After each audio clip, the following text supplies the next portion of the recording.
Welcome to Debates in English, a weekly English lesson for intermediate and advanced English learners interested in culture, society, politics, philosophy, and psychology. I'm Sam, your host, an experienced English teacher who has spent thousands of hours in the classroom helping hundreds of students improve their fluency. Each episode, I'll introduce a controversial topic and explore both sides of the debate. In the description, you can sign up for the free lesson pack, which includes a transcript of the lesson with important vocabulary highlighted with definitions and example sentences, also exercises to test your listening and writing skills.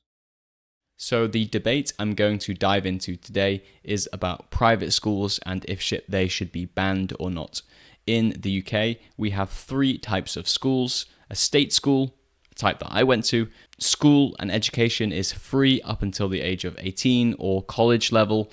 College in the UK is a place that you go after secondary school or high school between the ages of 16 to 18 most of the time, and that's when you do a little bit more specialized education. You can either get a kind of certificate in a trade, like becoming a plumber or a carpenter or an electrician or sports science or drama, for example. Or you can have a more diverse education, and you can usually pick three subjects to specialize in. For example, I chose geography, history, and politics. But that's about college. We're not talking about colleges today. We're talking about private education. So this education is free. Everyone can go to this type of education and not pay any money. The second type is a grammar school, where this is a special school for people who have good academic results. It's kind of like a school for people who are smarter, essentially, and they get a higher level of education. You have to do a test to get in. I know a few people that went to grammar schools. Can't really tell you too much about them. But today we are talking about private schools, and these are schools that are very expensive. They are very exclusive. Not everyone can go because they are very expensive. Only the children of very rich people can go to these schools most of the time. There are some places that they give to students on scholarships where they may be very talented or gifted academically or at certain sports or maybe musically, and they might get a place for free, or they might have a reduced fee that they have to pay to go.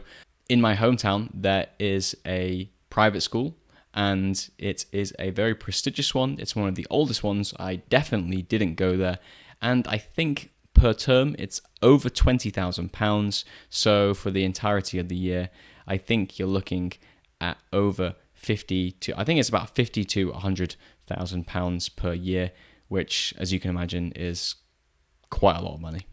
I'm going to check that actually. Okay, for the entire year, it's about £27,000 for the year. A bit cheaper than I actually thought, but still £27,000 for a year of education when you could go to school for free is quite a lot of money. Most people can't afford to send their children to that type of school. Now, there's not too much debate around this in mainstream politics or society in the UK, but some people believe that private schools create unequal opportunities and it breeds elitism. So some people think they should be banned. Some people think the parents should choose, if they have that money, if they earn that money, to send their child to a better school if they want to. So let's jump into the debate. The first reason we should ban private schools is that it creates unequal opportunity.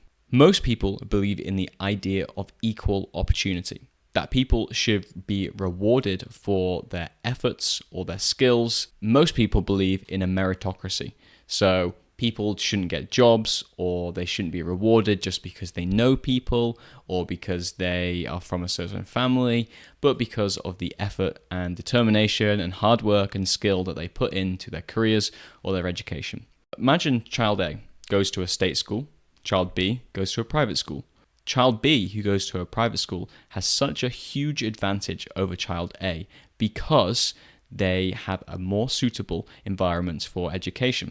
It's not that people who go to private schools are just magically gifted, and that's why they get better academic results and they meet all these excellent people who they can do business and political business in the future.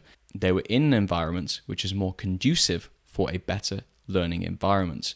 So that's why they get better academic results. And not only do they get better results, which allows them to go to better universities, which allows them to get better jobs, they also meet people from also rich families. If you look at the list of prime ministers in the United Kingdom, a lot of them have gone to a famous school called Eton, and a lot of them have gone to famous universities such as the University of Oxford or the University of Cambridge. Now, why is this? Is this because this school teaches people how to become a prime minister? Well, it might do. I don't know. Potentially. In the UK, it's a very traditional elite society. We have had families who have been rich for hundreds of years, and they are still wealthy today. And how do they maintain that wealth? It's because they keep sending their kids to private schools, they keep making friends with the new generation of the elite and the wealthy, and this just continues and perpetuates.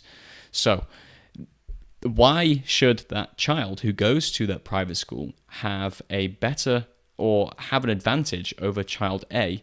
Because that child didn't do anything to deserve a better opportunity. Sure, their parents may have worked harder. Let's just say they worked incredibly hard and they saved all this money and they sent their children to private school. That child didn't do anything special to deserve that advantage. This child, who was born into an ordinary family in the UK, didn't do anything bad to deserve less of an opportunity. So it creates unequal opportunity and it perpetuates elitism and class structures in our society. If we banned private schools, we could have a more equal opportunity for people to access education. It could allow money that is sent into private education to go into state education, and then everyone gets better education. And I think for society, it could be better if everyone has a better education rather than a small percentage of people. This is why private schools shouldn't be banned. If you are a parent and you worked hard and you earned some money, you get to decide how to spend that money. If you want to buy a Lamborghini, you can buy a Lamborghini. If you want to travel around Japan for 6 weeks, you can travel around Japan for 6 weeks. If you want to spend all your money on a huge television screen in the garden, which is 3,000 inches, I'm sure Elon Musk or someone could create that for you. But some people might care about their children and their children's education. And if they want to, they could spend that money on getting them better education. And why shouldn't they be able to? People are free to spend their money however they want, and we live in a society with free markets. So if people want to create a service where education in these special places is a higher quality than the average level of education, and that's something a family cares about, then they should be able to send their child to that school, even if they're paying some money. It's basically just a matter of free choice and open markets. If people can choose how they spend their money, as long as they're not harming other people, then they can do whatever they want. I know this is a shorter answer than the last one, but it's quite simple really. They can spend their money however they want. Thank you for listening to this one. Let me know your thoughts in the comments, and let me know if you have private schools in your country and what type of school that you went to. Thanks for listening, and see you next time. Are you an upper intermediate or advanced English learner interested in culture, society, politics, philosophy, and psychology? Do you want language learning to be fun and easy, but find it hard to stay consistent and don't use much English in your daily life? Join the Deep Dive English community, where you'll get live group calls to practice speaking, interviews with language learning experts, a weekly newsletter filled with podcasts, videos, and articles, a supportive community of like-minded learners. Our community provides a space to practice your speaking and writing, engage with interesting content, and connect with others who share your goals. It's a fun and effective way to improve your English skills faster than going at it alone, with guidance from top-tier tutors. Click the link in the description for more information and take your English to the next level. Up until September the 1st, the group will be free to join. After that, all new members will be asked to pay, so join now.